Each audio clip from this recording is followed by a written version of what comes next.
Fake News, Journalism in the Age of Deceptions by Greg Guma, published by Maverick Books. Chapter 1, The Big Picture.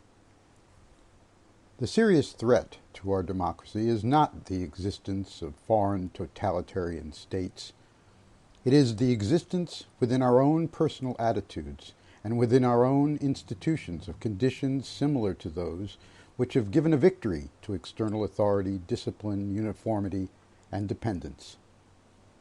John Dewey, 1939. I think there is a broken relationship with reality, Salman Rushdie said in 2017, referring mainly to the fractured mood of the American people. In his latest book, The Golden House, one subplot is the presidential campaign of a comic book villain. He calls this character the Joker, an apt nickname for the man responsible for the break. After turning national politics into surrealistic satire, Donald Trump's use of the phrase fake news has gone global, becoming a meme and a weapon.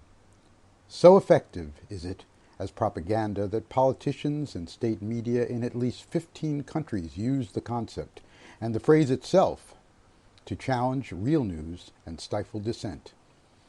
It has been one of the main rallying cries to justify crackdowns in Russia, China, Venezuela, and Turkey, among other places.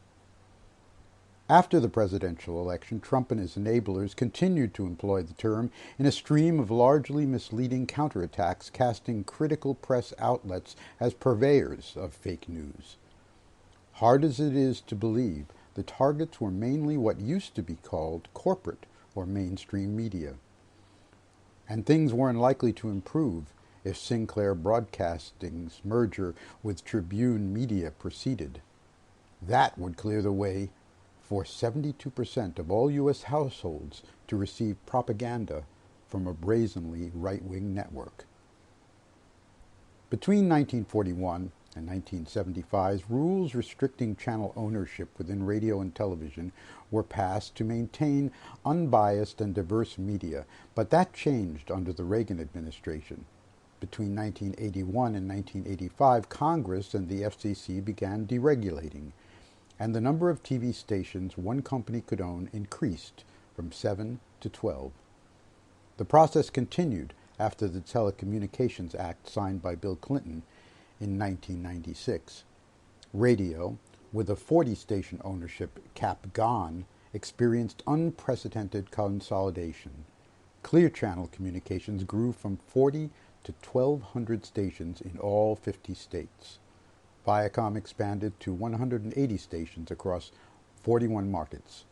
In 1984, 50 companies owned most of major U.S. media. That's already considerable concentration. Today, it's down to the big six. 1. Comcast, which merged with General Electric in 2016 to become technically largest. 2. Rupert Murdoch's News Corp, which weaponized resentment and helped create a right-wing media ecosystem under Roger Ailes. 3. Disney, which purchased Murdoch's Fox assets and networks in 2019. 4. Time Warner and AT&T, a deal that could make it the largest media conglomerate. 5. Viacom, which has lost ground under the aging mogul Sumner Redstone. And 6. CBS, which owns TV channels and radio stations, broadcasts to 200 affiliates, owns half of the Country Western Network, works with AMC, and owns 117 U.S. radio stations. In terms of global advertising, the rankings differ somewhat. Google is number 1, followed by Disney, Comcast, Fox, and Facebook. The few remaining U.S. majors are old media survivors like Hearst and Gannett. Nevertheless, Fox News and an insurgent media network of alt-right platforms, think tanks, and national publications successfully coalesced to hijack the national debate, elect a president, and then smear government officials and legislators who dared to dissent.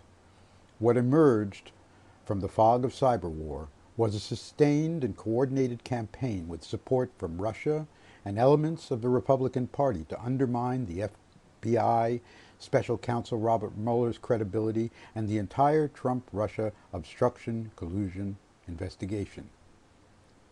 But how did we get here? How has this phenomenon, fake news, disinformation, propaganda, perception management, however you describe what we are experiencing, changed journalism over the years? And what can we do about it? That is what the rest of this book is about.